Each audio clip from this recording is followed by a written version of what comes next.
Okay, well, thanks to the organizers. It's great to give a talk in Bonn. Um, okay, so the idea here, should I leave this open? Yeah, or close it? Okay. Um, so the idea here is to describe a method for using some homotopy theory to study spaces of, well, finite dimensional unitary representations of discrete groups. And towards the end of the talk, I'll explain sort of a setup that's kind of dual to the Farrell-Jones assembly picture, or maybe I should say dual to the Davis-Luke picture. So let me just outline a little bit what I'm going to talk about. So I'll start by describing this representation theoretic picture, so stable representation theory. That term might have be used in multiple ways these days, so I'll explain what I mean, and I'll describe a model for what I call the coassembly map, and then I'll explain some relations with geometry. So the Novikov Conjecture and some stuff about spaces of flat connections. And then I'll talk about this sort of Farrell-Jones picture. And if there's time, oh, that's 3. If there's time, I'll talk about moduli spaces of representations.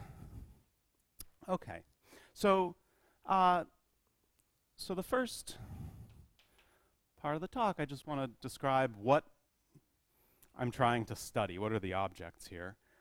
So the basic goal is to study spaces of representation. So gamma will be a discrete group. And so we want to study space of homomorphisms from gamma into the unitary group. So this is just the finite dimensional unitary group. And, well, this would be the last part, the moduli space, where I take the quotient by the conjugation action of un. So I want to study these spaces, and in a sense, I want to study them as n goes to infinity. I put that in quotes because simply taking, say, a colimit is a little bit too naive. So I'm going to do a more homotopy theoretic stabilization. But the idea is to take into account all of these spaces at the same time. Okay, and I'll mostly be thinking about the case where gamma is torsion free, and maybe even has a finite classifying space, but some of the results don't depend on that.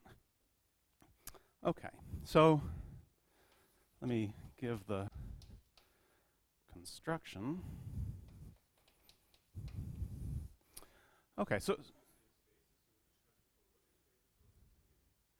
I'm just thinking of these as topological spaces. Yeah. So for example, if this is finitely generated, then this guy sits inside un to the k, where k is the number of generators. If it's not finitely generated, that's fine. I could always just give it the subspace topology from the space of all functions. And those are the same thing. So it's always a compact, it's a finite CW complex. Actually, this is also a finite CW complex. So this is a finite CW complex because it's actually an algebraic variety as long as this is finitely generated. If it's not finitely generated, then that's not true. But if it's finitely generated, this is a variety, and it's compact. And then same thing goes for this. It's an action of a group on a variety by algebraic maps, and such things are always triangulable. That's a theorem of, there's a version of this by Gerald Schwartz, for instance. It takes some work. So I could use GLNC. There's a GLNC version as well. So there, I have less to say about that, but the constructions work. Yeah. Okay. So I want to look at what I'll call R of gamma, and this is a category of unitary representations.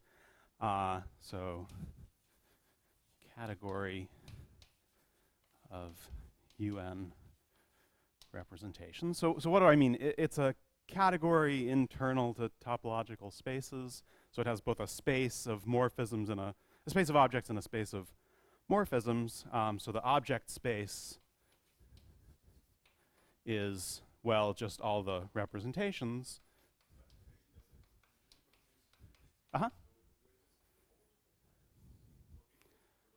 So I'm going to build a spectrum in a moment, and so then I'm interested in the homotopy type of that spectrum. So yes, I'm interested in the homotopy type. But to be honest, I'm going to use the fact that this disjoint union is a monoid. So if I only remembered the homotopy type, that would only be true somehow up to homotopy, which isn't good enough. So in some sense, I need the exact spaces here, but then I'm going to build a spectrum and look at the homotopy type of the spectrum. Yeah, so that's the object space. And then the morphisms, it's actually a groupoid, this category that I'm building. The morphism space, well, so a morphism is just a unitary isomorphism between two representations. So I can topologize it by just saying that it has a domain, which is a representation, and then it's given by a certain unitary matrix. So rho A is just an isomorphism from rho to A rho, A inverse. So you just think of that as just changing basis. Okay. So this, so let me put this up.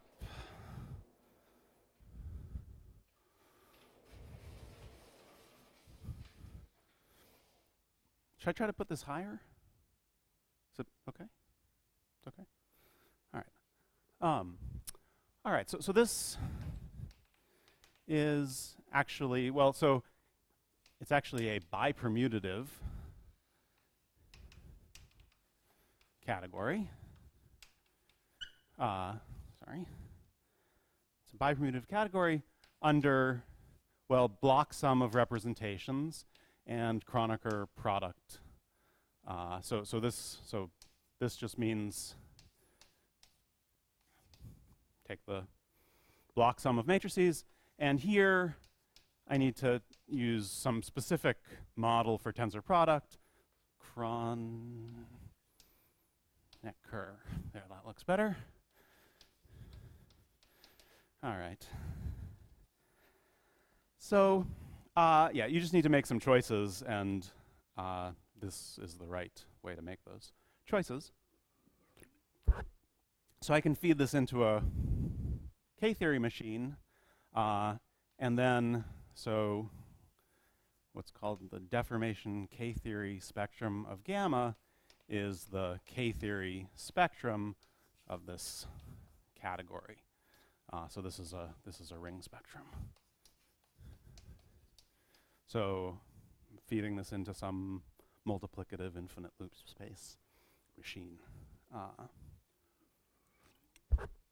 Okay, so the basic goal is to try to understand the homotopy type of this spectrum, and to see what it says about, well, geometric information regarding the group gamma. More about that later. Okay, so again, this goes by the name deformation K-theory, and maybe that name will be elucidated a little bit in a minute. So let me just make this a little bit more concrete.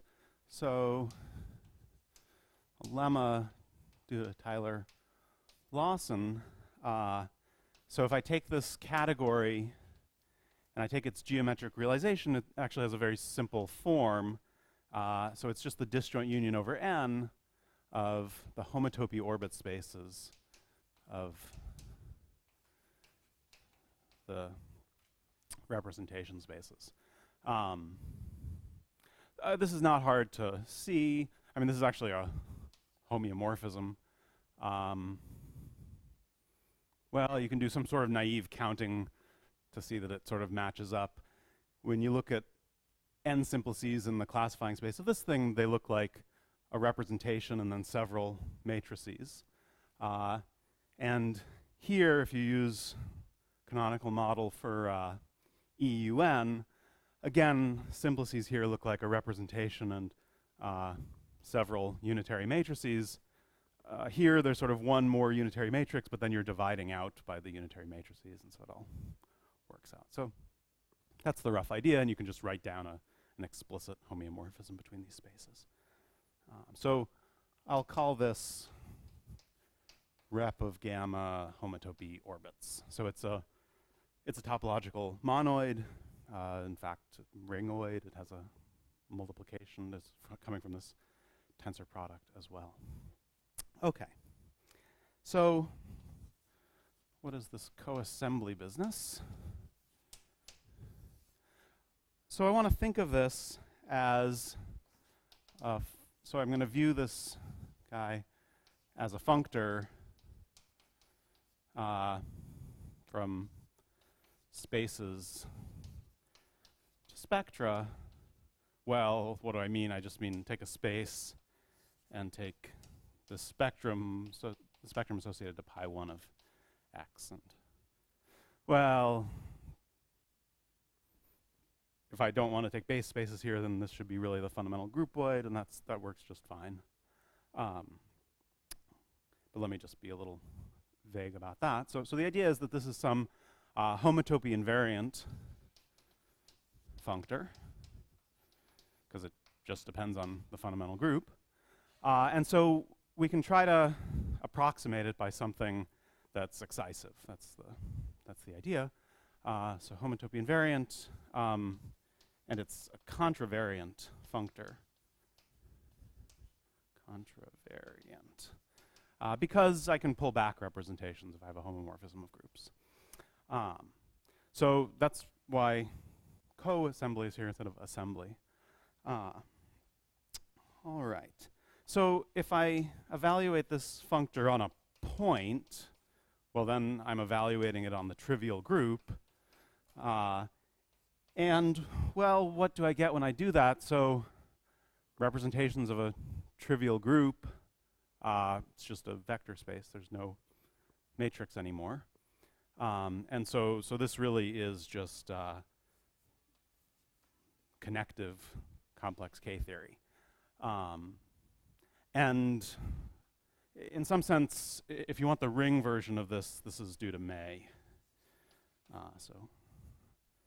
So in one of his lecture notes and math books, he looks at exactly the category here where gamma is the trivial group, so it's just a category of vector spaces, and he shows that when you apply his multiplicative infinite loop space machine, you get the connective cover of complex K-theory. Okay. So now what should coassembly be? It should be a natural transformation of functors from K-def. This here? Uh-huh.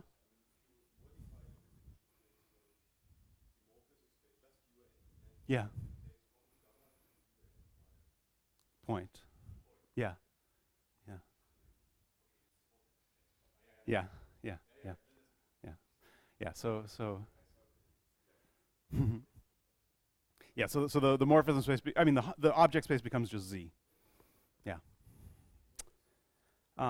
Okay, so this is going to be a map from here to the cohomology theory defined by this spectrum.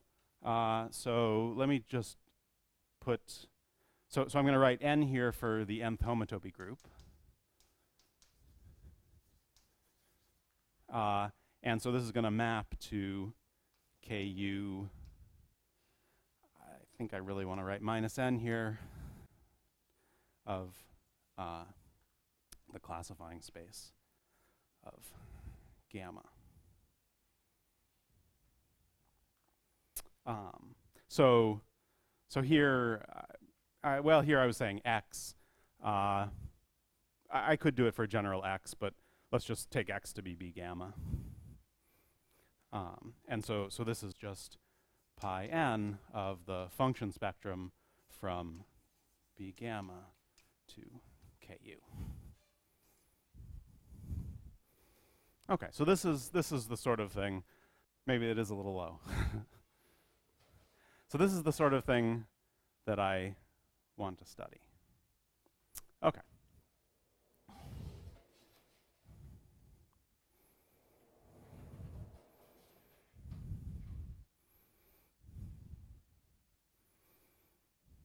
All right, so now I have to give this a try.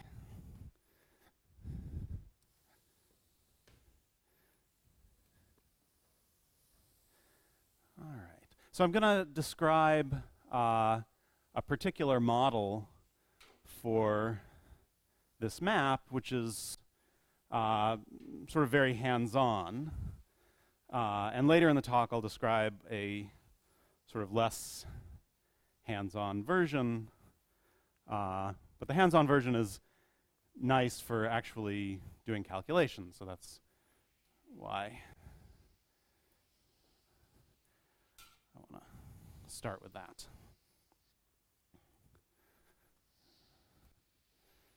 Okay. So the rough idea for getting this model of the coassembly map is to do a similar construction to the construction of this deformation K-theory spectrum, but instead of working with the space of homomorphisms, I'm going to work with the space of maps from B gamma into B UN. Okay, so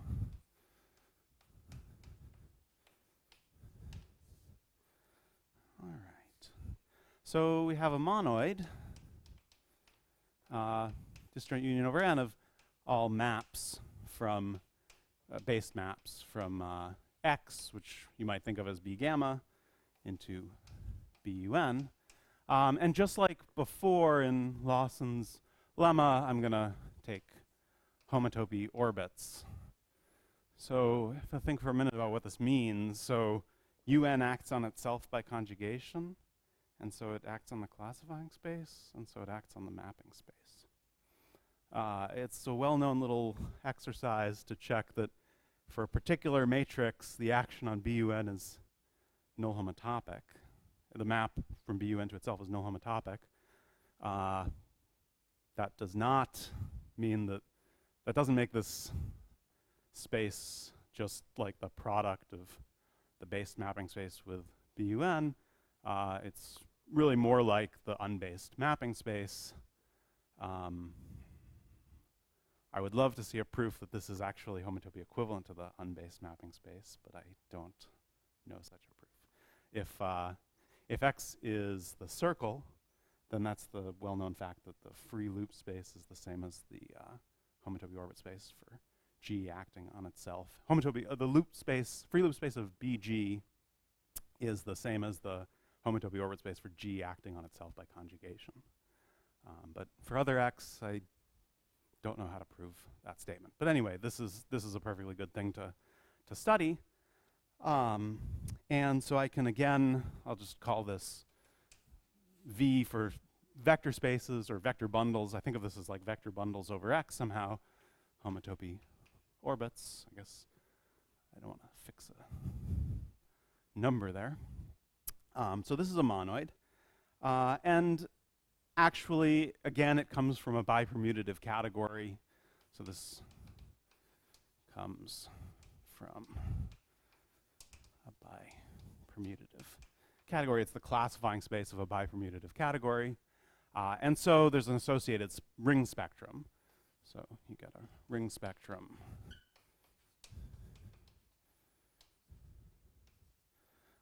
associated to it. And one can check that the homotopy groups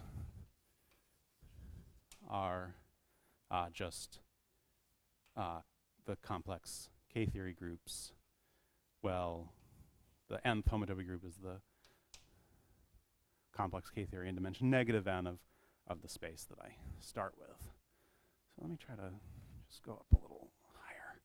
Okay, I don't want that to disappear. Okay. Great. So now I have these maps from Hom, gamma.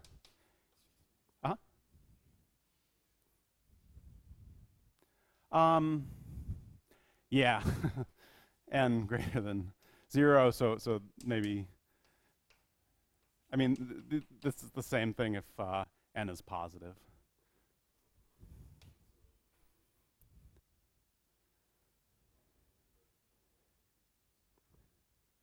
Yeah, I don't know. Atiyah didn't write the U, right? So I know it's a little silly. I mean, I guess here I'm thinking of a specific model for the spectrum as y. That's all. Yeah. Okay. So so I have a natural map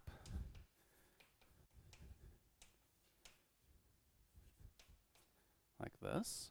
I'm going to call it just B. All it does is it takes a representation to, well, if I use a functorial model for the classifying spaces of these two groups, then there's a map, B rho, from B gamma to B un. And so this induces a map of monoids or E-infinity ring spaces even. It's a map of the underlying bipermutative categories. So this induces a map of ring spectra to, do I have a choice of notation? Well, I'm going to just write K minus N. I'm just going to write this on Homotopy. All right, so this is alpha in dimension n. And so this is what I call the topological Atiyah-Segal map, and this is my coassembly map.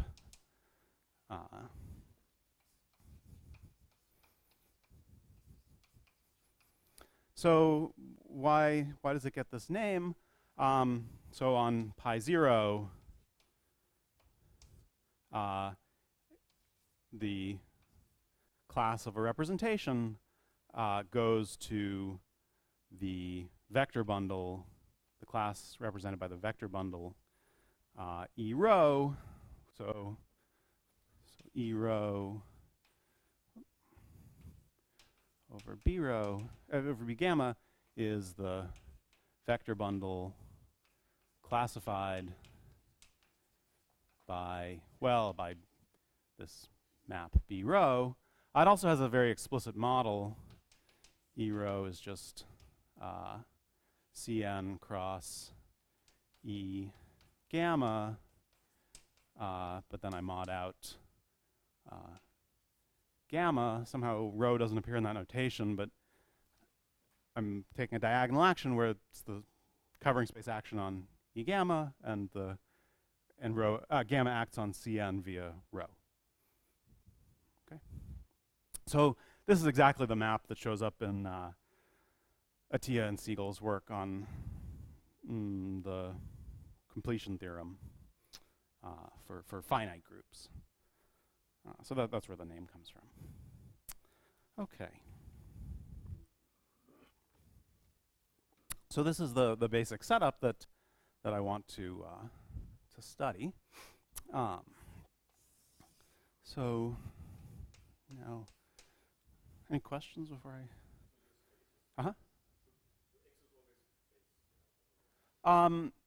Yeah. Otherwise, yeah. Right. So I mean, I'm mainly interested in the case. Yeah. So for this explicit model, I'm really being a little more restrictive. It's true. I'll give a more general model later. So this model is sort of concrete and good for doing a computation. The general model has a little more flexibility, as you're pointing out. So here I should really take x to be based. For example, x can be b gamma with its standard base point. That's the only the moment, that's the only space I need to plug in. Yeah.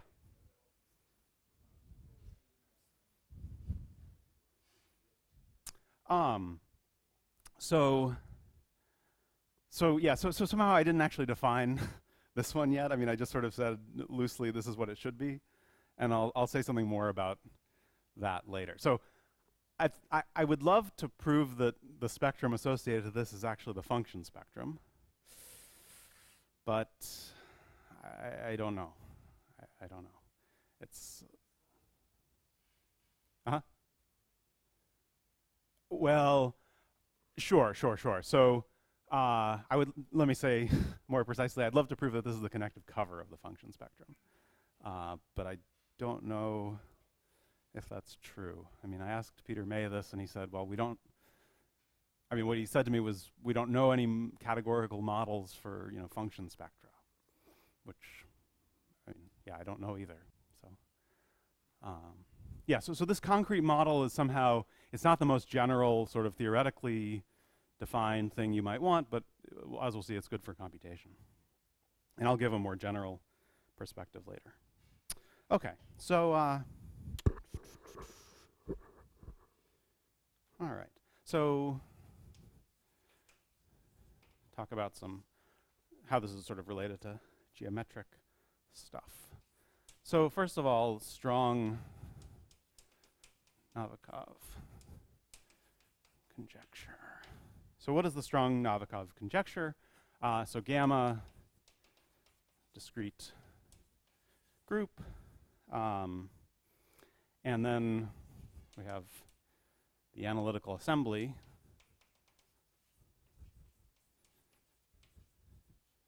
Assembly map.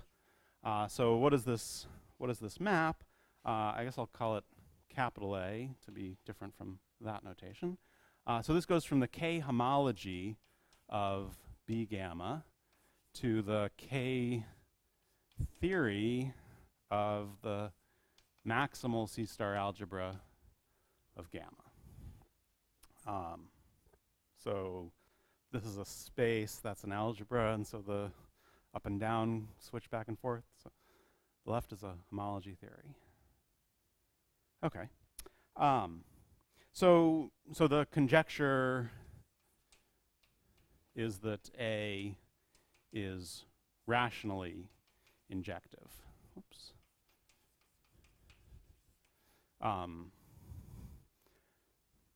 Should I say that gamma is finitely generated or something like that? I don't think I need to. Yeah. So.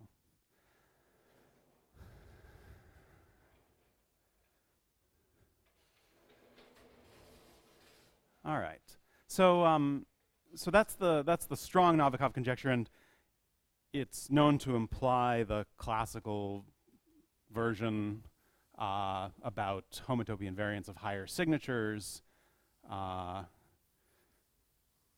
So this is sort of the conjecture that people study these days when they're thinking about the Novikov conjecture.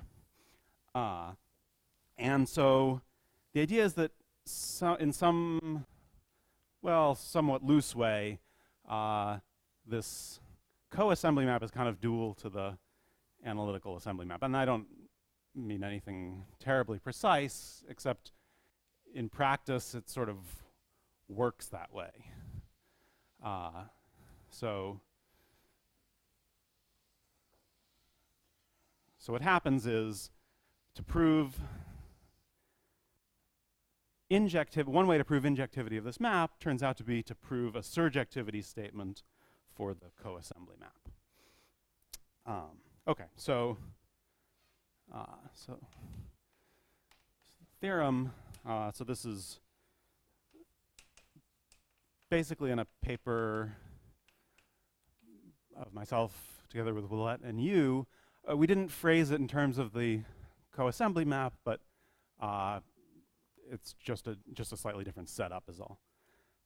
So if alpha star is rationally surjective, and you don't need this to be true in all dimensions, just say for star big enough,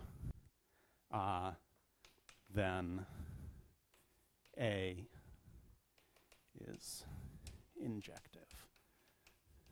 I guess there are two possible values of star. Maybe I should have written A star. I mean, it's periodic, so it's just 0 and 1. Okay, so the way you should think about this is that surjectivity of the coassembly map is like a very strong version of Novikov. And I certainly don't claim that it would always be true.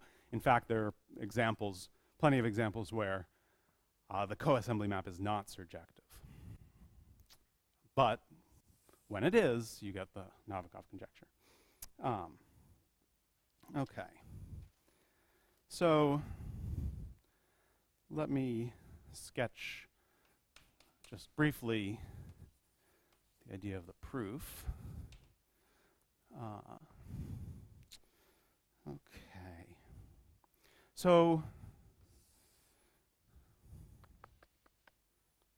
yeah, so I need to back up a little bit and state a proposition regarding the model for coassembly that I described here. So this is sort of an explicit description of this coassembly map. And this is really what makes everything work. Everything I'm going to say today will depend on this proposition. So how did I want to state this? All right, so gamma is just any discrete group. I really don't need any assumptions. Then for n greater than 0, the homotopy groups of the spectrum can be described very explicitly. This is what's really nice. Sorry, so they arise as the Grothendieck group of the monoid of all unbased maps from the sphere into this monoid of representations. And notice this time I didn't write HU on the bottom, so this is really, I'm not taking homotopy orbits anymore, which is kind of nice because it's more explicit. And I do have to kill something. I have to kill the Grothendieck group of pi 0 rep gamma. And to really get the right thing, I need to add Ku star of a point. I guess I'm supposed to write the star up here. Thanks. And yeah. So again, what is this? Here I'm taking all unbased homotopy classes of unbased maps. So an element in here is just a family, a spherical family of representations. And such things can be added together by block sum. And I can take the Grothendieck group of that monoid. It's just formal differences between spherical families of representations. I have to kill something. So this is basically the constant representation. So the constant families. If the map from here to here is constant, you're just seeing one component of this representation space, basically up to homotopy. And I don't really want to keep track of that information, so I kill that. And there's this annoying little correction factor. And I really did mean to write greater than 0 because, well, the correction factor shouldn't be there when n is 0, as it turns out. It's not a big deal. Okay, so it's a very explicit description of the homotopy groups of this spectrum. So in terms of this description, I can now say what the coassembly map does. Oh, lose my chalk. Well, do without the holder. All right, so what does the coassembly map do? So under this isomorphism, so when I apply the assembly map to some spherical family of representations, this is connected, so it's going to land in just one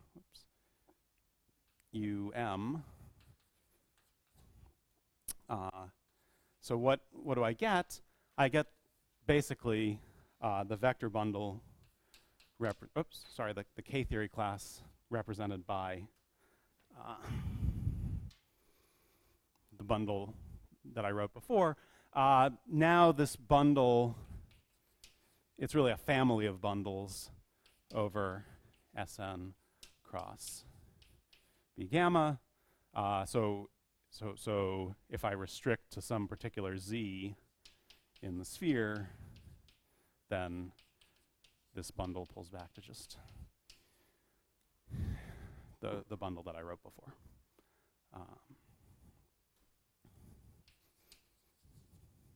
Okay, so you have to play around a little bit because technically this is a K-theory class on here, so you just have to make a little modification to get it to be a K-theory class on the smash product. So you just basically subtract off the value on the wedge to get a K-theory class on the smash product, and then that lives in the correct K-theory group by Bott periodicity. So that's the idea. But the point is it's very explicit. Okay, so this was part of the proof here. So now, back to the proof. So what's the idea? So if I have just a single representation of my group, this induces, well, this is basically the universal property of this maximal C-star algebra. It's not the reduced, it's the maximal. It induces a map from there to just the algebra of matrices over C. And a family, if I have a family of representations, Sn, let me just write Sn to Hom, this will induce, well, basically a family of such matrices. So I can think of that as Mn of the continuous functions on the sphere. So the point is that'll induce a map on K-theory, and in K, once I've taken K-theory, the n here no longer matters by Morita equivalence. Okay, so now we have a commutative diagram. So basically the idea is to use this as a detecting map for assembly. So I have the homology of K-homology of B gamma mapping by this A star, I guess, to the K-theory of C star gamma. And now there are two things I can do. I can apply, maybe I'll call this rho star. So I can apply rho, if that's rho star, what's the map on K-theory? I don't know, I guess it's still rho star. The induced map on K-theory. And that's going to land in, well, the K-theory of this algebra, which is really the complex K-theory of the sphere. And here I'm working, I'm not going to worry about writing a minus sign there. I could, but. So what's the other thing on this side? So here I can take a K-homology class and I can form a slant product with this K-theory class. So this is X, a K-homology class on B gamma, goes to, sorry, I guess I should have written it this way. E rho slant product with X. So E rho is a K-theory class on the product here. And so I can sort of divide out this K-homology class on this side, and I'm left with a K-theory class on the sphere side. I guess N changed to K, sorry. So the point is that this diagram actually commutes. That takes some work. One has to use some model for this map, but it's actually pretty elementary. There's a relatively elementary viewpoint here. And so now the idea is if every K-theory class can be basically represented in this form, then given, so if I give you a class, a K-homology class, rationally there's something that pairs non-trivially with it, and that shows that you can find some E row where this map is non-zero, and then that class has to survive the assembly map. That's the rough idea. So you choose E row to be something that pairs non-trivially with this K-homology class X. I mean, there certainly is some detail to work out there. Okay.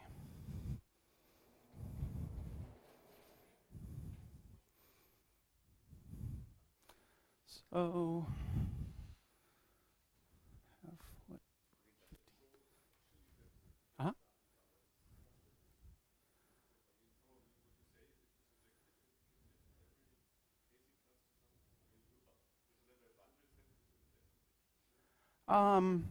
Well, so the thing is that really I'm using these families.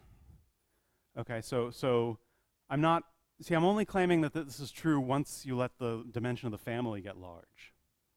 And once you do that, instead of saying, so it's no longer saying that everything is flat, it's saying that, well, up to some Bott periodicity, everything can be sort of seen rationally as a family of flat bundles. So it's a significantly weaker statement than claiming that everything is flat, which would usually not be true. Yeah, so that's what makes this work, is that I'm allowing these families instead of just trying to use a single representation at a time. Okay. So I want to say just a little bit about flat connections.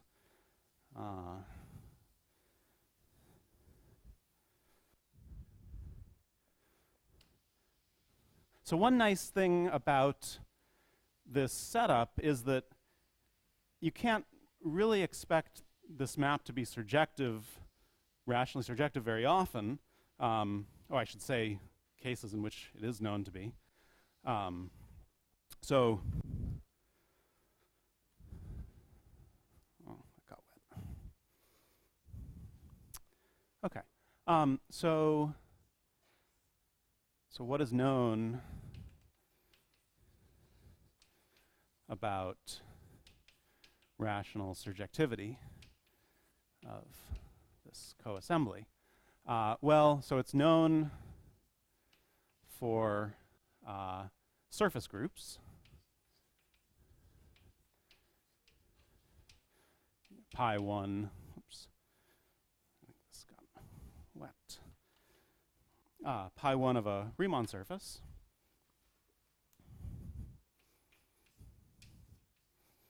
In fact, it's even fine if it's non-orientable. And it's known for crystallographic groups. So these are subgroups of the isometries of Euclidean space. Finite extension, they're finite extensions of just z to the n. So in our paper, in the paper with Willett and Yu, we are not explicitly using, we're using a slightly more flexible setup. So the proof there doesn't quite show that the coassembly map is surjective. So that the actual statement is really work in progress, that the coassembly map is rationally surjective, but I think it works. And well, okay, so free groups are another example. But this is basically the extent of what's known for cases where it's actually rationally surjective. And there are cases where it's known not to be surjective. But the nice thing is that you can actually get information, different sort of information, when the map is known not to be surjective. So that's what I want to explain next. Do I exclude torsion? Yeah, so really, Yeah, so I should have said in the theorem, I didn't write it, but I should have said here B gamma finite CW. We do actually need that. Yeah. So that excludes torsion. Mm-hmm. Now this statement doesn't require anything. It actually works for any discrete group. Yeah. So the surjectivity, I don't have any statement. I don't know any example where it's surjective if there's torsion. I don't know any example where the group has torsion and the map is surjective in high dimensions. Yeah, so yeah, so it's a good question. I think basically we have to use some sort of Passkey duality for understanding the K-homology. And so somehow the duality there makes use of finiteness.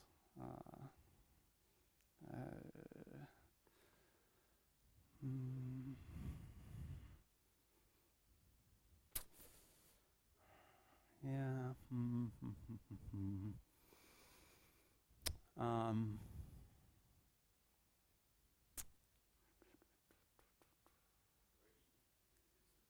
Yeah, I'd have to think about it. Yeah, well, it's the K theory of the Passkey dual of the algebra of functions. Yeah, yeah, yeah. So, yeah, so it's a little technical.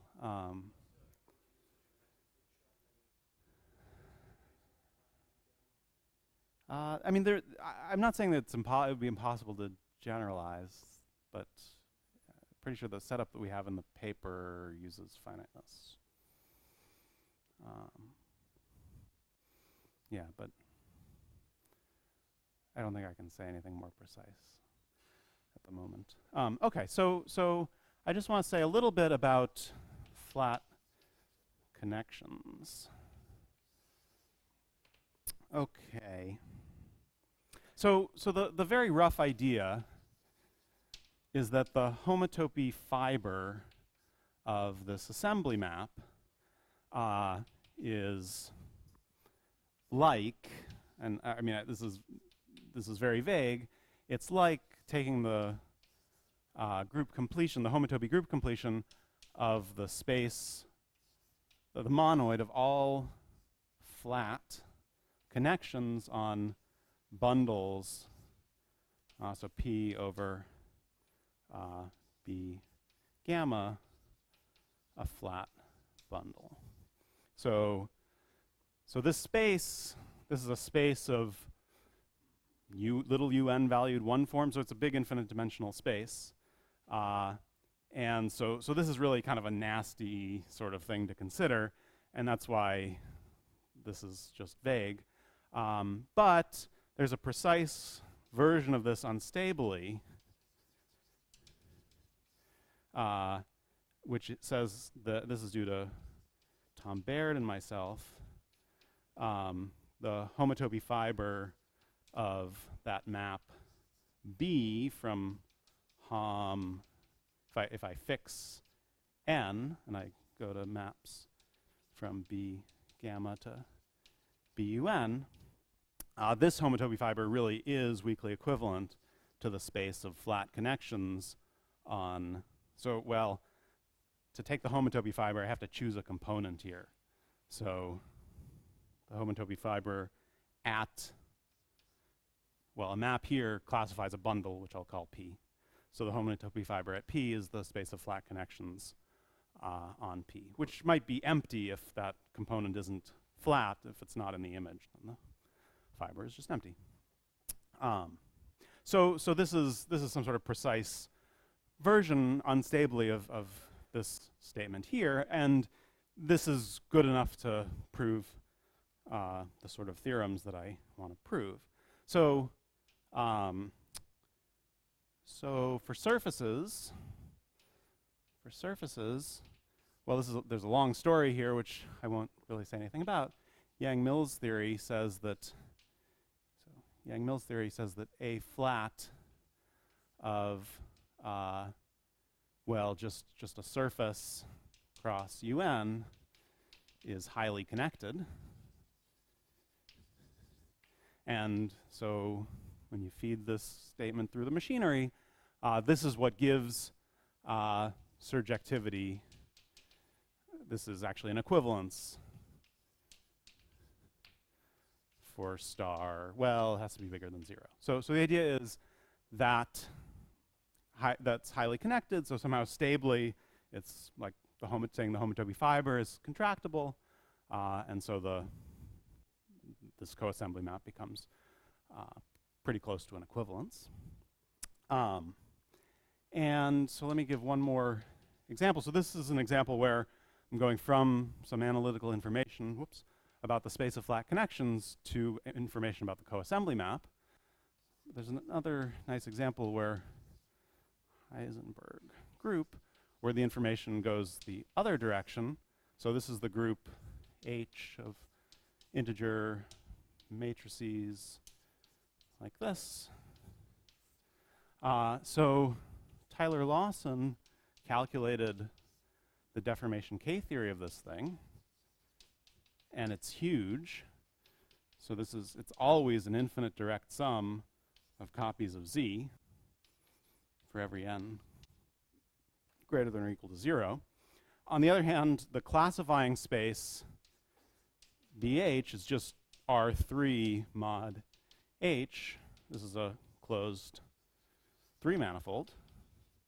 So its K-theory, its complex K-theory is just finite, and it's very small. And so this implies that alpha star has a huge kernel,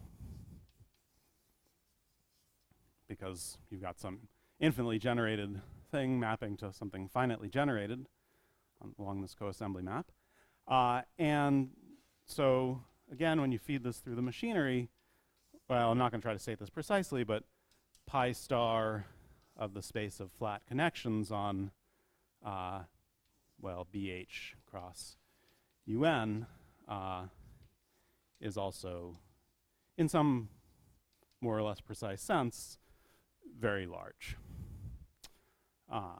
So this is an example of how you can use this setup to get information, geometric information, even when the coassembly map is maybe very badly behaved. It's very far from being an equivalence. But because there's this sort of explicit connection to geometry, if you can understand the coassembly map, you get some nice information. Okay. So in the last few minutes here, I want to explain another viewpoint on this coassembly picture that looks sort of more like the Farrell-Jones, Davis-Luke setup, but sort of in this dual context.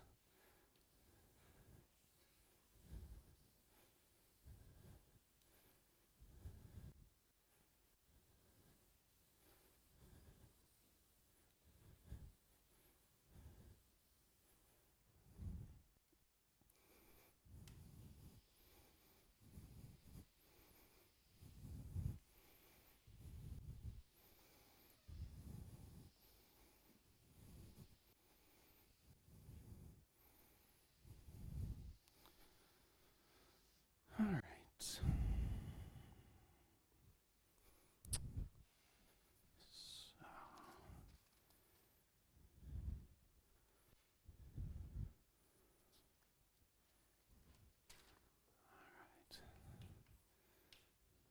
So this is what, 3?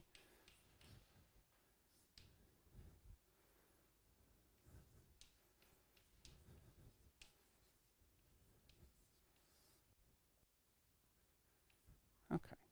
So let me just try to briefly say a word about the ordinary Davis-Luke setup for the Farrell-Jones picture. So this is an interpretation of the Farrell-Jones map. So we have a ring R and gamma discrete group. And in this context, we're trying to understand K-theory, algebraic K-theory of R gamma. Okay, so what's the idea? The idea is to try to build in information about certain subgroups of gamma into the, in this case, domain of the assembly map. So this Farrell-Jones assembly has the form. So I take the homotopy colimit over the orbit category for some family of subgroups. I'll say a word about this in a minute. So of, let's say, H is a subgroup in this family. Well, so K of RH, this is have to be a little, that's a little bit imprecise. And so then I map to the homotopy colimit over the family of all subgroups in gamma of K R H again.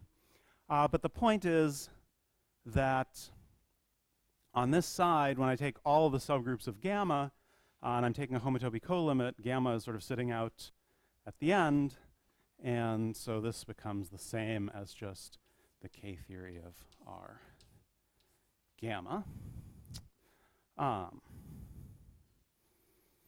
So let me say a few words about what this stuff means. I think most people have seen this, but maybe not everyone. So, or F gamma. So F is a collection of subgroups.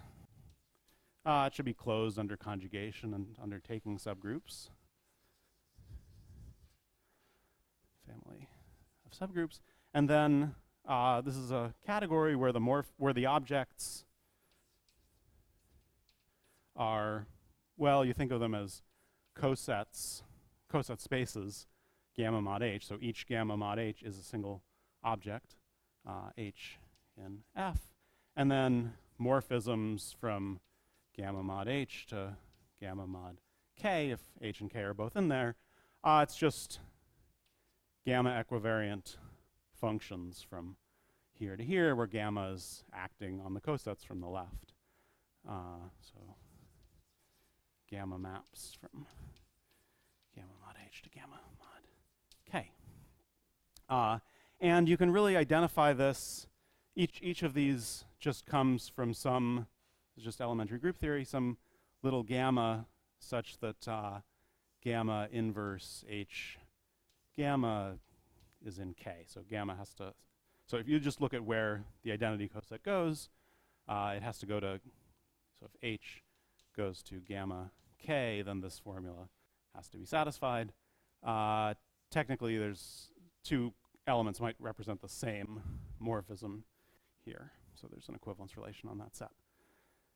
Okay, so this is the orbit category, and so you have to be a little careful about how you take how you think of this as a functor on the orbit category, because you'd like to say that mapping from RH to RK, you would just use this map of groups, which induces a map of group rings, but you have to know which element gamma you're using, and there isn't a specific choice of representative. So you have to be a little bit careful. So really, what you do is you use R of not H itself, but of the groupoid gamma mod H, thought of as a groupoid. So this is a groupoid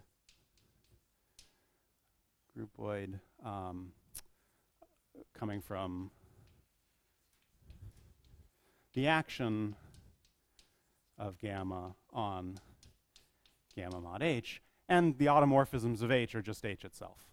So it's just gamma acting by left multiplication on the cosets. And so the elements that fix H are just elements from H. So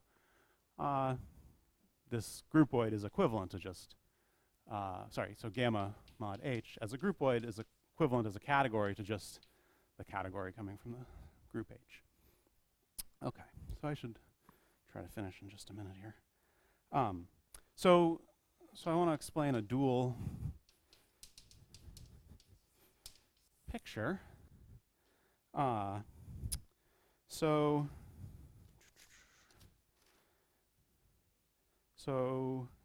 Kdef of G makes sense for any groupoid.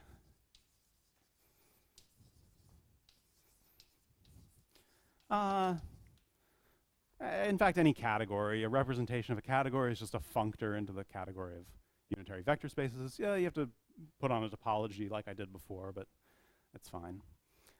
So now I can think of this as a functor out of the orbit category in the same way. So given an orbit, I replace it by that groupoid, and then I apply the functor to that groupoid. And that's now really functorial. As I wrote it here, it wasn't strictly functorial, but this really makes it functorial. So coassembly becomes a map. So Kdef gamma is actually the same as the homotopy limit now over all H. So I'm going to take the category of all, the orbit category for all subgroups of the group and take Kdef of H. And again, for sort of the same reason as here, I get an equivalence. And then this maps to the homotopy limit over some family of gamma of Kdef of H for H in the family. So I just want to close by saying two small things that I know about this. One, well, maybe, I mean, the way I've said it, this is obvious. One, this is an equivalence.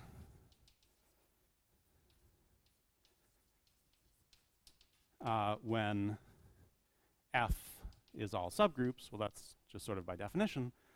Two, this agrees with alpha star, the map I defined before, when F is just the trivial subgroup. And this is at least additively just on homotopy groups. So maybe I'll just try to say a word about that. So if this is just the trivial subgroup, then I've just got one, I mean, H just has to be 1. So I'm taking the homotopy limit over the orbit category for the trivial subgroup of Kdef of 1, which is little ku. What's really happening there is the orbit category is just the category for gamma. It's just the category associated with the group gamma, one object, gamma as morphisms. And the homotopy limit over that category is really just the homotopy orbit, the homotopy fixed set of the functor, that the value of that functor. And the action is basically trivial. You have to do a little fiddling, but it's equivalent to just giving the trivial action to little ku, and the homotopy fixed set for the trivial action of gamma on ku is just functions. It's equivariant functions from E gamma to ku, but that's just functions from B gamma to ku. So when you do this, you get the function spectrum that we were looking for at the beginning. So this gives sort of a more functorial, or a more, functorial model for coassembly. And I don't have time to talk about moduli spaces. But okay, thanks.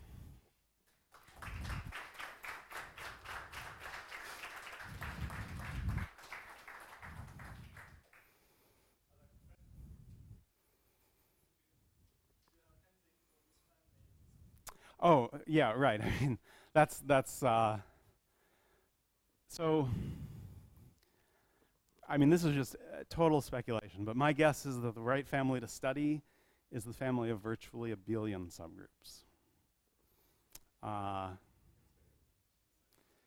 Now, well, I don't claim that it's going to be an isomorphism in that case. That would certainly be counterexamples, but somehow I suspect that would be.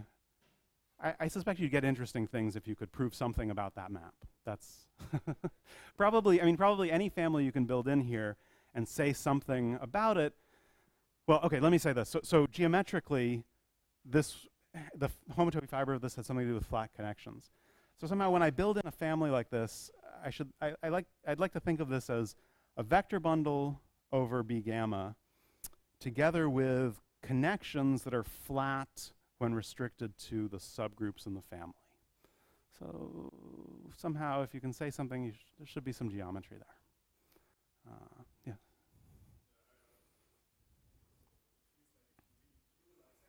Yeah.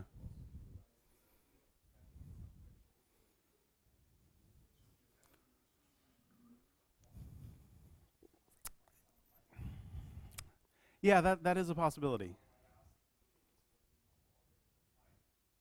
Right, right. Yeah.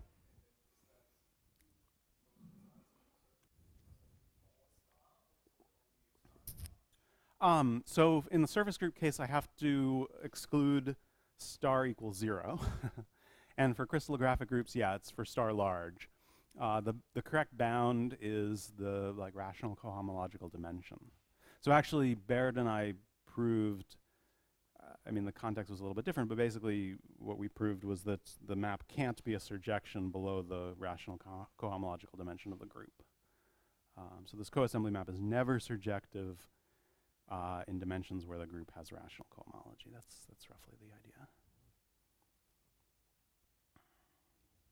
Yeah.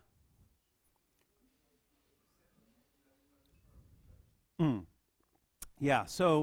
So Tyler Lawson was able to calculate the deformation K-theory. So I mean, it basically comes from understanding all of the irreducible representations, and he has some spectral sequences which build up from there.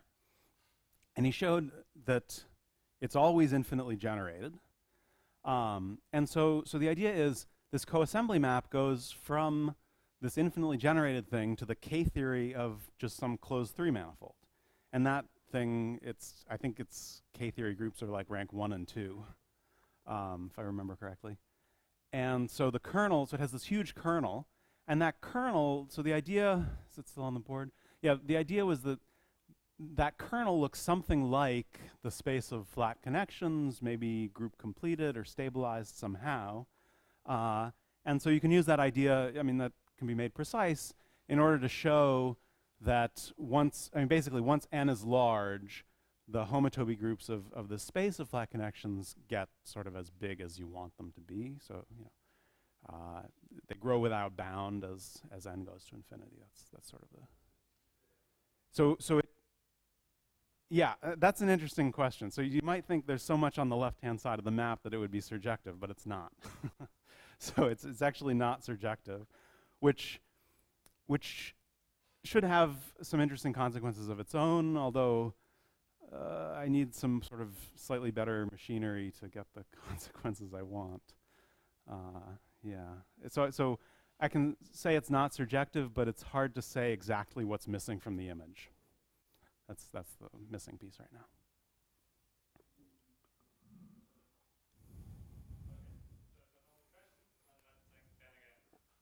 Thanks.